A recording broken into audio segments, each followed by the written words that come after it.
Yo, what's cracking? This is your boy, John Denver, aka The Prophet. I'm coming at you live once again to talk to you today about the difference between stating preferences and setting must goals. Now, that's kind of complex, I guess, and sort of vague what I'm talking about. So let me kind of explain what I'm talking about. So a lot of times we'll talk to ourselves and ask ourselves questions about what we should do to improve ourselves. Some people want to lose weight. Some people want to stop biting their nails. Some people want to, stop talking to themselves in public, maybe. Whatever the case may be, you always are on point with what you're trying to say according to your subconscious and according to your conscious. Now, that's kind of a weird, complex idea that I'm talking about. And what I'm talking about is this, that the subconscious makes decisions for you that you might not necessarily be aware of. You might not necessarily be hearing the actual conversation going on, the questions being asked and answered. Sometimes we just do it so unconsciously that we don't even recognize that we're talking to ourselves. So one thing that can happen is that we can state preferences. You understand? Meaning that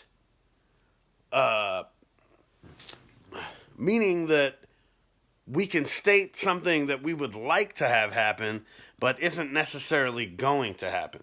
Okay?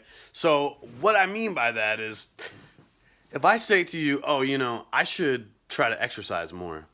Well, something that I should try to do is probably not going to be motivating me to do it unless I'm actually stating to myself, you know what, I really want to lose more weight. I have to lose more weight. It is imperative that I do so. So when we're talking about shoulds and musts, what you're going to find is a lot of times people that are accomplished goal setters, they use musts. They don't use should.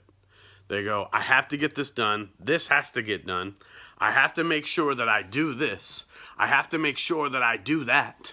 I have to make sure to get this done. I can't slack on this. I've been slacking too much. And so what happens is people that want to achieve goals, they want to set goals and they want to achieve them. They want to get the best possible result.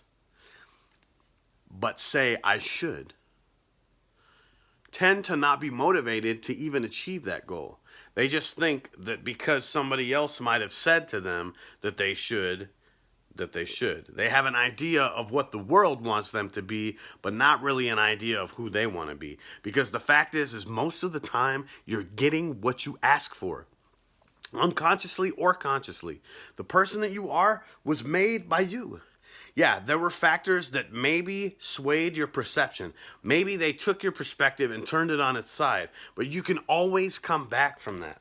So what we have to do is make sure that we're separating our shoulds and our musts. Are you stating preferences, or are you stating things that must absolutely, without even failing, must get done? For instance, if I want to work, and I want to say to somebody, gosh, I need to make some extra money. But while I'm at work, the second that there's an idea that we might be able to get to go home, I'm like, nope, I'm out, I'm good, let's go, I can go, we can go. They say, oh, well, we could go now, or we could stay and work. I'm like, oh, I'm cool to go. There's a lot of people that might be standing around not saying to you, but thinking to themselves, oh, didn't dude just say he needs some extra money? So obviously, you should make some extra money. You don't absolutely have to, without a doubt. So that's what I mean by separating your shoulds and your musts. Because I guarantee you, if you make it a must, you're probably going to at least start it. And let me tell you, every single step is a victory. If you have gone through something, if you are able to talk and stand and live in this time, you are lucky. You have succeeded. If you went through something that was terrible for you and you survived some kind of ordeal, believe me, you are a success already. So let's make sure and recap. We want to separate our shoulds and our musts. When we make a goal a must, there's a greater chance that we're going to come out successful. When we make a goal a should, it's really just an idea up on our board. And there's nothing wrong with that either. Get those ideas up there. Throw it at the board. See what sticks. Because I'm going to tell you, your life is starting right now. It's passing. It's not staying and waiting for you and staying stagnant. It is passing you by. Don't give up. Don't give in. Don't be lazy. Be ready to put the work in. You understand? This is what we have to do. That's why shoulds and musts need to be separate. We need to make sure that we're paying attention to what we're saying to ourselves and the kind of decisions that we're making. So once again, this is your boy John Denver coming at you. Check out that johndenver4.bandcamp.com, John Denver 4 at SoundCloud, that at Micah _ Wharton.